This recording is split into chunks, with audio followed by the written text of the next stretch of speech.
সময় অল্প। কালকে ছিল 40 বছর, আজকে দেখছেন 60। কালকে ছিল 60 বছর, আজকে দেখলেন 80। তার মানে বেশি সময় নেই, অল্প সময়।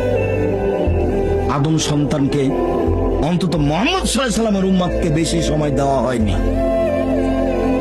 অল্প সময় বাঁচতে এসে মানুষের ক্ষতি করে বাঁচার চেষ্টা করিয়েন না, মানুষকে অপমান করে বাঁচার চেষ্টা করিয়েন না, এর ফলাফল ভালো নয়। রাসূল সাল্লাল্লাহু আলাইহি ওয়াসাল্লাম বলছেন, কেউ যদি কারো মান সম্মানের হানি করে তাহলে সেই দিন আসার আগে যেন হাত ধরে সমাধা করে নেই, যেদিন কোনো টাকা পয়সা থাকবে না। যেহেতু বিচারের মাঠে হাত ধরে ক্ষমাও হবে না, যেহেতু বিচারের মাঠে টাকা পয়সা দিয়ে বাঁচাও যাবে না, সেই দিন তখন নেকি দিয়ে বাঁচতে হবে। আমি একটা লোককে অপমান করেছিলাম, আমি এখন বাঁচবো কি দিয়ে? আমার নেকি দিয়ে।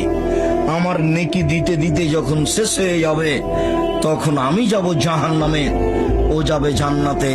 এটা হলো বিচারের মাঠে বিচারের পদ্ধতি। ওখানে টাকা পয়সা দিয়ে বিচার হবে না, ওখানে ক্ষমতা দিয়ে বিচার হবে না, ওখানে বিচার হবে নগদ নেকি দিয়ে। জালেমকে তার নেকি বুঝিয়ে দিয়ে তাকে জাহান্নামে যেতে হবে, এটাই হলো বিচার। যার কারণে দাঙ্গাবাজি করে কিছু করার চেষ্টা করিয়েন না।